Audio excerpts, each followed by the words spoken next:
दोस्तों, राम मंदिर के प्राण प्रतिष्ठा के कार्यक्रम का न्योता जिस तरह से कांग्रेस ने ठुकराया है, उसे लेकर हर किसी के अपने अपने तर्क हैं। कोई कहता है कि कांग्रेस ने बहुत बड़ी गलती कर दी, वो 2024 के चुनाव में बहुत नुकसान उसको इसका उठाना पड़ेगा। तो वहीं कांग्रेस इस बात की मजबूती के साथ कह रही है कि ये पूरी तरह से संघ और बीजेपी का कार्यक्रम है। मंदिर तो भक्त कभी भी जा सकते हैं, 22 तारीख के बाद भी जाया जा सकता है। लेकिन आप जानते हैं दोस्तों कि खास तौर पर गांधी परिवार पर हमला बोलना हो तो ये काम बीजेपी में सबसे बेहतरीन स्मृति ईरानी करती हैं। केंद्रीय मंत्री स्मृति ईरानी ने एक कार्यक्रम में जिस तरह से कांग्रेस ने इस न्योते को ठुकराया, उस पर वार किया तो पलटवार आया दिग्विजय सिंह की तरफ से। दोस्तों, कांग्रेस नेता दिग्विजय सिंह ने कैसे स्मृति ईरानी को जवाब दिया, ये मैं आगे आपको बताऊंगी। लेकिन पहले जानिए स्मृति ईरानी ने कांग्रेस के निमंत्रण ठुकराने पर क्या कहा। स्मृति ईरानी ने कहा, अब ये साबित हो गया कि उनकी राम में आस्था नहीं। निमंत्रण ठुकराने को लेकर कांग्रेस का राम विरोधी चेहरा उजागर हो गया। जिस सोनिया गांधी के नेतृत्व में पार्टी ने कोर्ट में हलफनामा दिया था कि राम का कोई अस्तित्व नहीं है, उस कांग्रेस पार्टी के नेतृत्व ने पुण्य अयोध्या धाम में राम मंदिर में प्राण प्रतिष्ठा के आमंत्रण को ठुकराया है।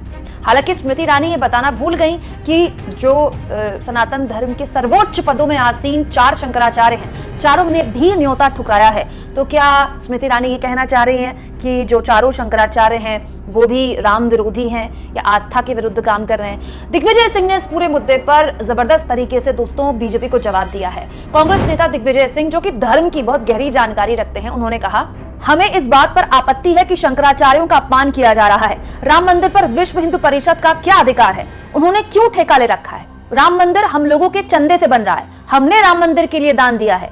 पूर्व पीएम नरसिम्हा राव ने और चारों शंकराचार्यों ने रामालय न्यास बनाया था, जो आज भी कायम है। उनको अधिकार क्यों नहीं दिया गया? इस मुद्दे पर आरजेडी के सांसद मनोज झा ने कहा, मेरे और श्री राम के बीच सीधा ताल्लुक है।